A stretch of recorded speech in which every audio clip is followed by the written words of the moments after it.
Welcome back, everyone, to another episode of College Hockey Talk. On today's podcast, I have the pleasure to be joined by St. Lawrence women's hockey player Kristina Bahl. Kristina, thank you so much for coming on the podcast today. And how's everything going? Yeah, thank you so much for having me. Everything's good. I just finished classes a couple days ago. We have some time off now, so yeah, just relaxing. Yeah, and obviously your team has started off beating some strong non-conference opponents in Providence and Syracuse. Talk about the importance of those wins as your team will be starting conference play later this month. Yeah, so obviously those are two teams that are good in their conferences, and I think like we had two strong things coming out of there is confidence, like just getting confidence playing those games, and then also like focusing on consistency, like to win those games are big, and like just focusing on like bringing it every game. Now, obviously, you faced some good ranked opponents to start off the season. What have you learned from playing teams like Minnesota Duluth and Penn State to start off your season?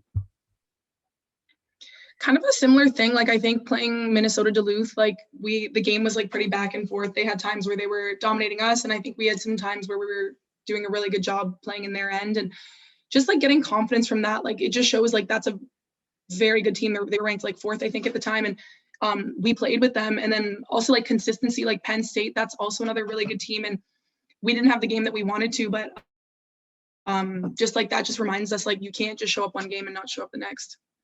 Yeah, especially since in the ECAC, you're playing against a lot of teams in your conference are ranked in the top 10. So those games are very crucial because at least it's preparing you for some of those tough matchups you have coming up in the season during the regular season. Yeah, for sure. Yeah, like you said, all of the teams are like really strong in the ECAC this year. I think Greg Fargo was on a podcast, like the coach of Colgate, and he was saying whoever is going to do the best this season is going to be the most consistent team. And I think that's just like so accurate. Now, talk a little bit about your team because you have kind of an interesting situation where you have some freshmen this season, but you also have some players that are returning from the Olympics in Julia Gosling and Anna Sayeti.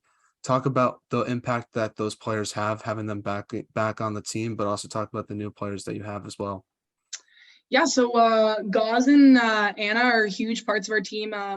Taylor Lum was also at the Olympics too with Team China, and having them back is great. Like I think for me, one of the biggest things is like they're obviously amazing in games, but in practice and off the ice, they just bring like a next level of just like professionalism, and they just push everyone else to be better. And then our freshmen, like we have some great freshmen this year on the defensive end who I work with a lot because she's a defenseman, is Katina Duccio. She's an amazing skater, and she's just, all of our freshmen have been good so far, but I really enjoyed watching her play so far. Now you're coming into your junior year, so what are your goals and expectations for yourself and then obviously for your team as well? For myself, I think just like same thing, like as I've just been talking about, is consistency. I think with the COVID years, it's been hard to like have a good consistent season, and like we haven't really had time off season, and everything's just been shut down. So I didn't have like the first 2 years that I probably wanted to have, but I've had a good start this year and just like building off of that. And then for a team, I'd say the same thing, like being consistently like trying to raise our ceiling, because we're a really good team. And I think we haven't necessarily showed it every game that we played this year, but when we have showed it, like that game against Minnesota Duluth, there was like flashes and we just looked amazing. And I think, yeah, just consistency for us is going to be the key.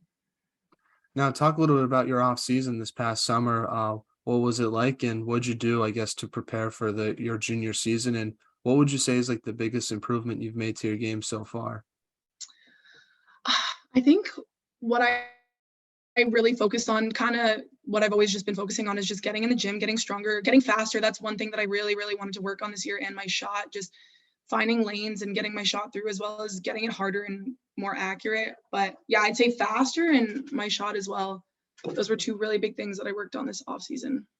And do you think you've improved on those areas of your game? Have you like noticed it as you've played some games to start off the season so far? I definitely feel like I've gotten faster. I think the gym, like I really put in work this season. Like we played Minnesota Duluth last year, and I just remember just our entire team, we were just like, holy, like this team is just so much faster than us. And I didn't feel a step behind at all in that game. And I think my shot's been a lot better. I mean, I've scored 2 goals on the power play, and like just been good shots, found the net, made some good passes, or got some good passes from my teammates. So yeah, I definitely think I've improved there. Now let's transition and talk about the beginning of your hockey career and kind of work up all the way into where you are now today with St. Lawrence. So it says that you're from Mississauga, Ontario. Talk about growing up there and how did you start playing hockey? Yeah, so um I started playing hockey when I think I was like 4 or 5 years old, and my brother, he actually plays. He just made the New Jersey Devils, and he started playing before me. And I just remember being like, "Mom, Dad, like I want to play hockey." I would always have to go to his practices and stuff. And after like I think a couple months of like begging, they finally just threw me in mid-season, and I got to be on the same team as him when we were a lot younger, which was kind of cool. He's 2 years older than me. That's awesome. What's it like growing up with the sibling that also plays a very high level of hockey? Obviously, making the NHL, that's like one of the hardest things you can do, one of the Mhm. hardest achievements you can make, I guess, in hockey. So, what's it like growing up with the sibling like that? That's kind of cool. I think like one of the biggest things is just having someone that like understands how hard it is. Like, I mean, your parents see you day to day, but sometimes they don't understand like how tired you are. And it's just like, so having someone there to vent with you, but also like having someone to push you. Like, whenever I'd be like sitting on the couch, you'd be like, Kristina, get up. We're going for a bike. We're going for a hike. Like, and also just like, yeah, just having like, we're like best friends. So it was just like really great having someone who understands kind of what I'm going through. And then also just being able to push each other like in the gym, because we also work out at the same gym, and then when we're at home, making sure we keep each other accountable.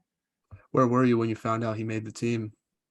I was at school, like I think I was like in the student center or something, and I saw that he got sent down the previous night. I just saw it, and then I guess they recalled him like the next day, and it was just like I like actually called him and I was crying, and I was like, I'm so happy for you, like congratulations. It was just like so cool. My parents are so happy. He's played a few games now, but this is the first year that he made like the starting, like the opening of the season, so it's just really big moment for our family. Now, who was your favorite player growing up? Was it someone in the NHL or was it a women's player on the Canadian national team? I'm gonna have to go with I'd say Sidney Crosby. Like I just been always been a Crosby fan. Like I know he's a forward, but yeah, he's just always been like my favorite player. He's so smart, so strong. And then recently, like Cale Makar is obviously just like such an impressive player, and I think a lot of people love to watch him. And I just, yeah, I just love watching him. I'd say I try to model my game after him, but like he's just so impressive. Like I don't know if I can really do that, but yeah. I think I've grown to appreciate Crosby more as I've gotten older, just because just to see how well he's played into his like mid to late 30s is just so impressive to watch.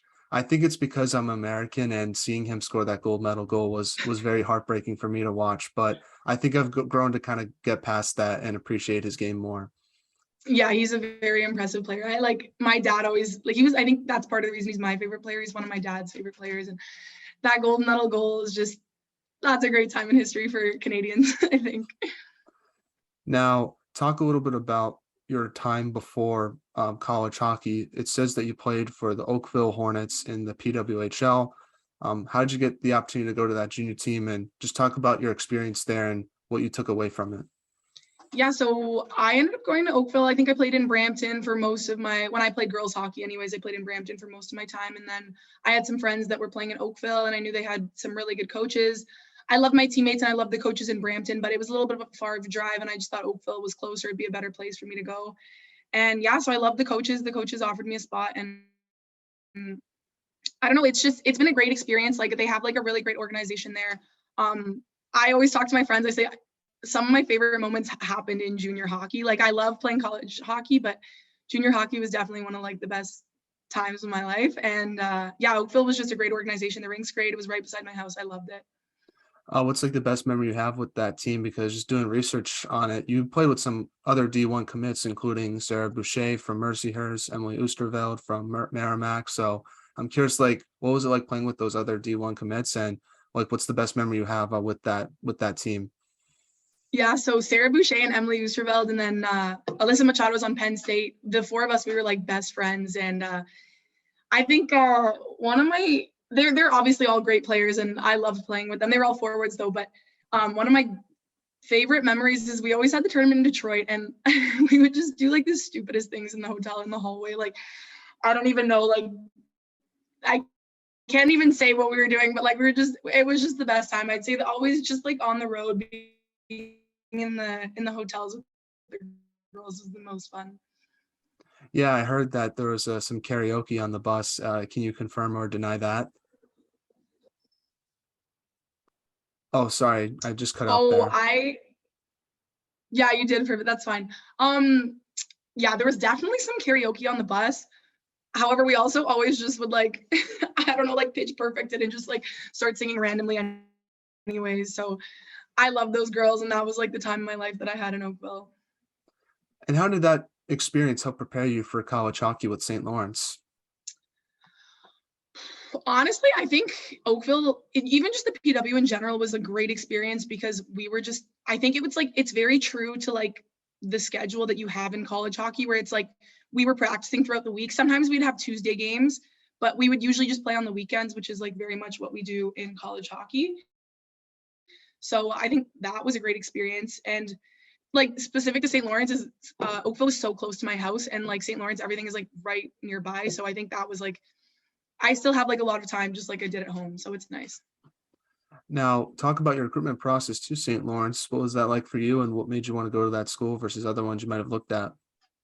Yeah, so I actually was committed to University of Maine, I think in grade 9, and I just decided that that wasn't the place for me. And I actually reached out to, they have like a little thing on their website for recruiting, and I just reached out to St. Lawrence, and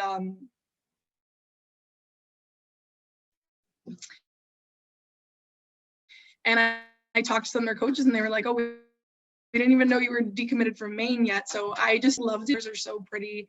And I knew they were getting the rink renovated, and I just loved the coaches, and I loved the atmosphere that they had here. And like, it was just so easy for me to say yes. Like, I love it here. Yeah, the barn looks super cool. It's so old school. I've never been, but what's it like playing there?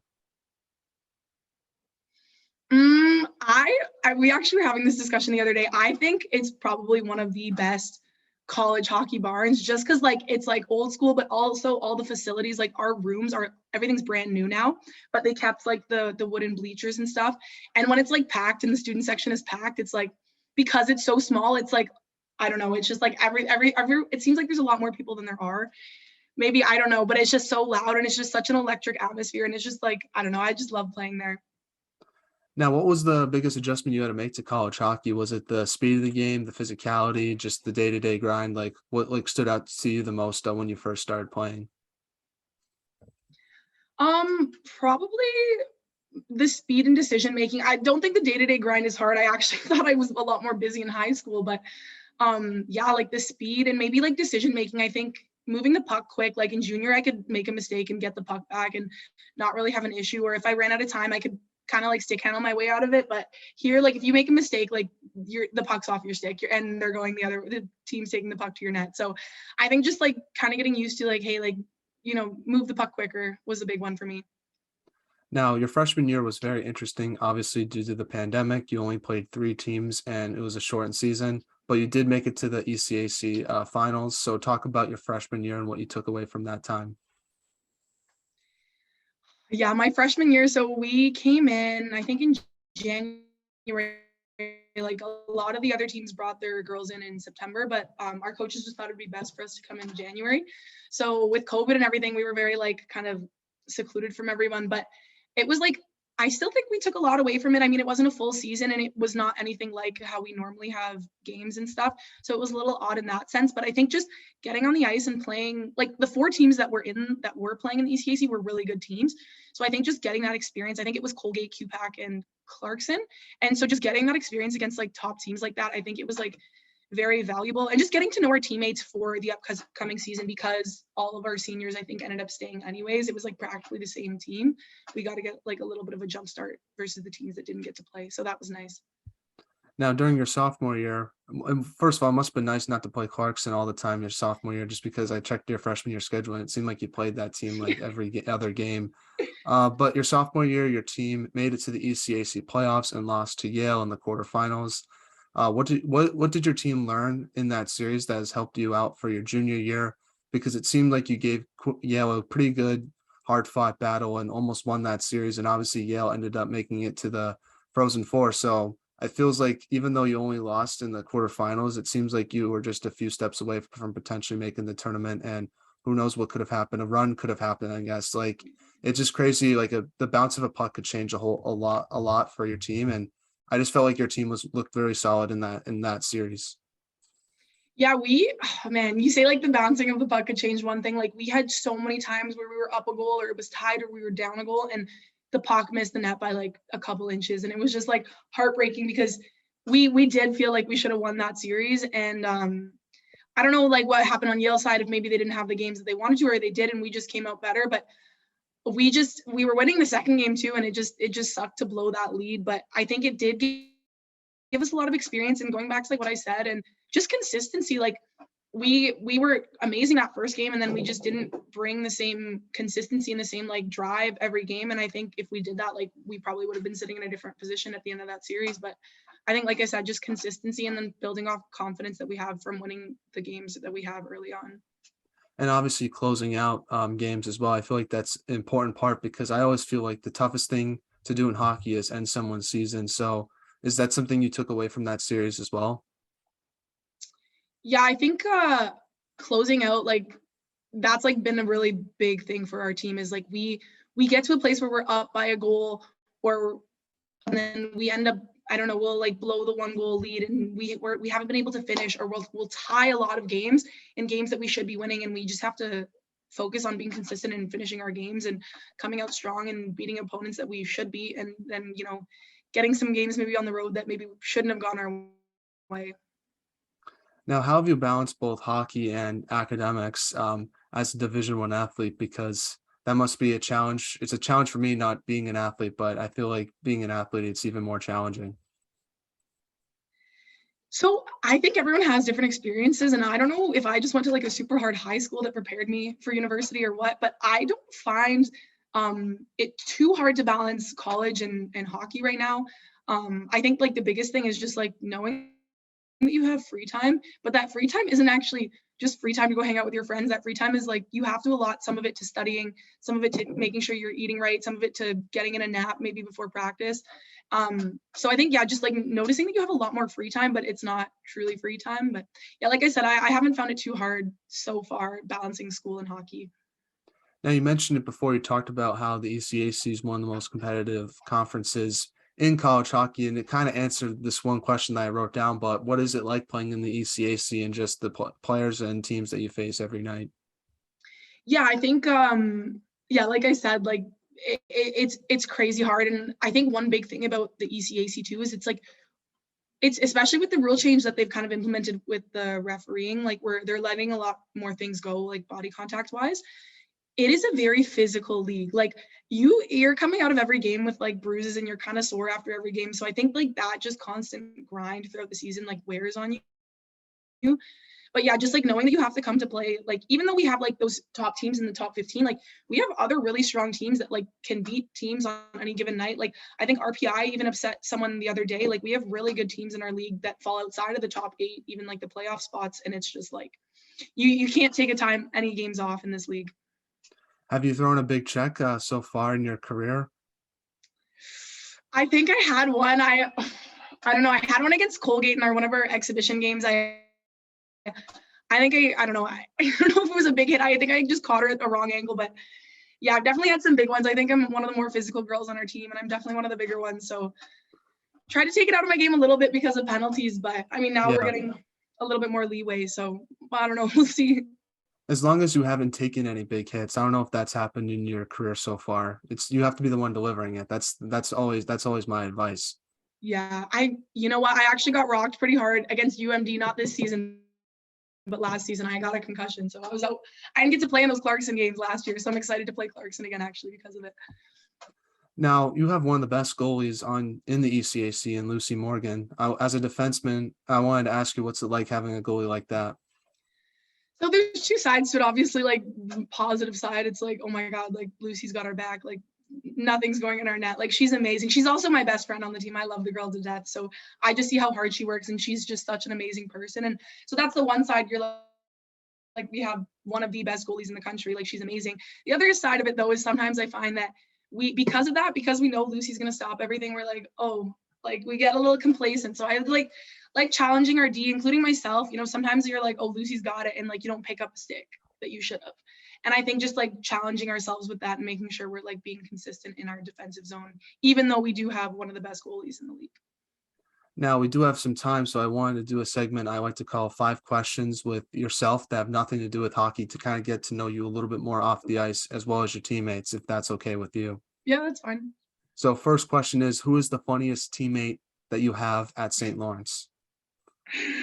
Um, I remember watching Lucy's interview on this, and I think she said me, and I don't mean to be that person, but I'd probably say me.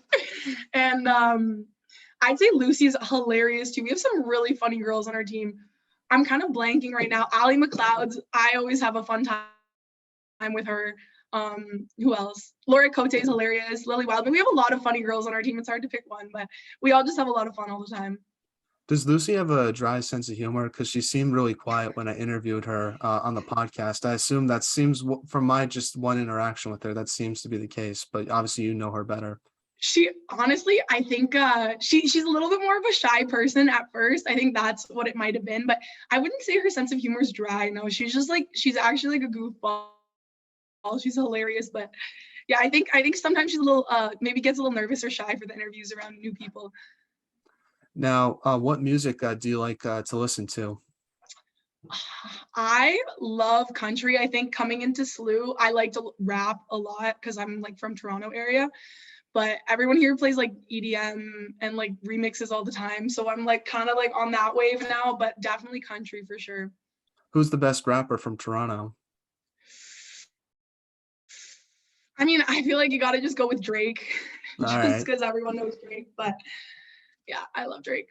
I don't know. There's this guy I listen to. His name's Nav. I'm assuming No, you know who oh, he I is. was gonna say, but I was like, some people don't know him now. Yeah, my He, brother he, loves him. he makes some good songs, and I know like obviously Drake's the more popular rapper, but I really like his stuff as well. Either him or Tory Lanez, I would say, are like really good artists from the Toronto area. Yeah, no, I like Tory Lanez too. I don't know too many of his songs, but Nav for sure. Kevin, my brother, like loves Nav. He has this one song with Travis Scott called Champion, and I've been listening to that a lot. It really fires me up. So just a suggestion, if no one's ever heard of it, that's a good song to put on your playlist. Right. Now, speaking of good rapping or good like famous people, who if you could have lunch with anyone in the world, who would it be and why? Oh my god. This one I always go back. I don't know why, but like Gordon Ramsay, I think would just be like so fun to have dinner with him or lunch or whatever. Because like, I don't know, you just see his personality on TV and I think he'd be hilarious. And I also really love food. So like that's like one go-to. But then I don't know. I think that's like a safe one that I go to, but then also like Sidney Crosby we were talking about, that'd be so cool. Yeah, I feel like Gordon Ramsay would be cool because you can get a good laugh, but also a good meal because he'll probably cook it for you. Yeah, from a pure like entertainment point of view, like Gordon Ramsay probably for sure. Now, fourth question is, who on the team has the cleanest locker in your opinion?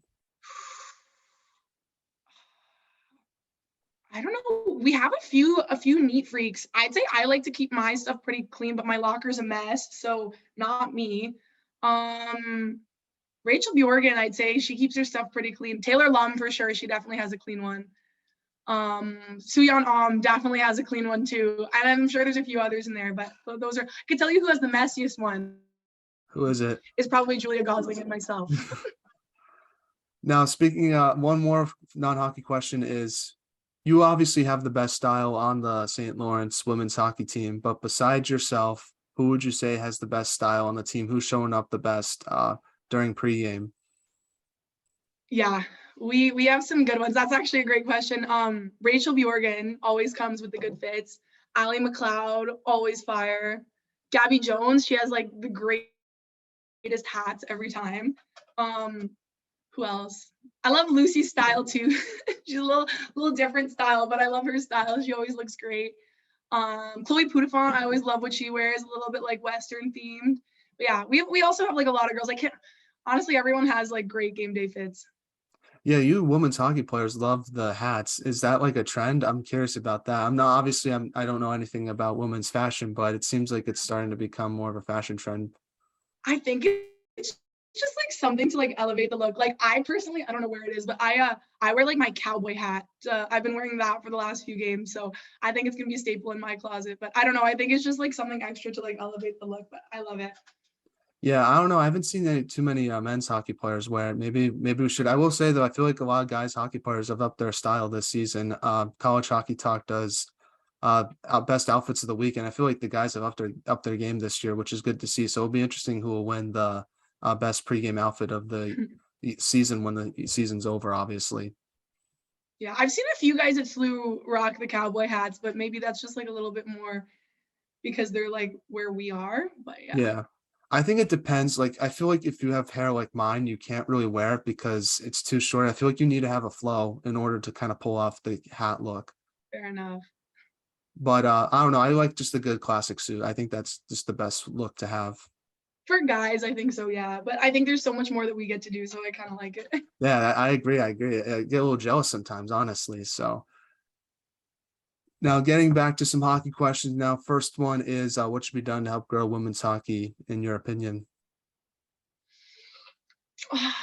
I mean, like I think the biggest thing is just getting like increasing the amount of people that watch it because that's gonna like that's gonna bring more people into the sport, but also like make kind of like playing hockey a career like path that we can actually choose. Where like as right now, like they're working really hard towards it, but I don't know if some people see it as a viable career option just yet. And so I think just like increasing the viewership somehow, I don't know, like just getting more girls into hockey, getting more guys into women's hockey as well. I think that's really important too. Yeah, honestly, the reason why I got into it was just doing this podcast. I didn't really watch it too much before then, but getting the chance to meet some of the players and actually watch the sport, it's definitely something I enjoy watching now. So I feel like if more people give it a chance, it'll definitely grow more. Mm-hmm. I agree. Now, last question for you is what's the best part about being a St. Lawrence women's hockey player?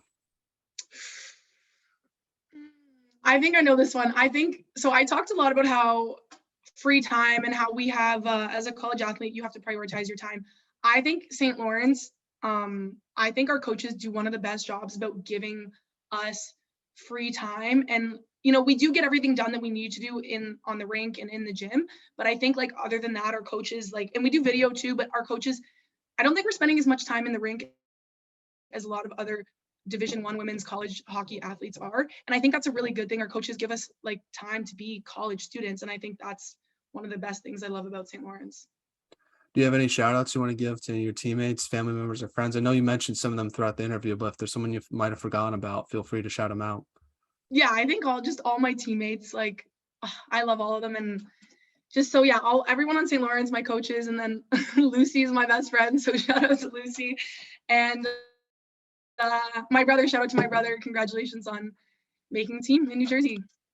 Well, thank you so much, Kristina, for coming on the podcast. I really appreciate your time. It means so much to myself, and it was great having the chance to talk with you today. So, wishing you nothing but the best for the rest of your season and obviously beyond. And I know you're going to do great things. So, thank you so much for your time. It means a lot. And yeah, it was great talking with you today. Yeah, thank you so much for having me. It was great talking.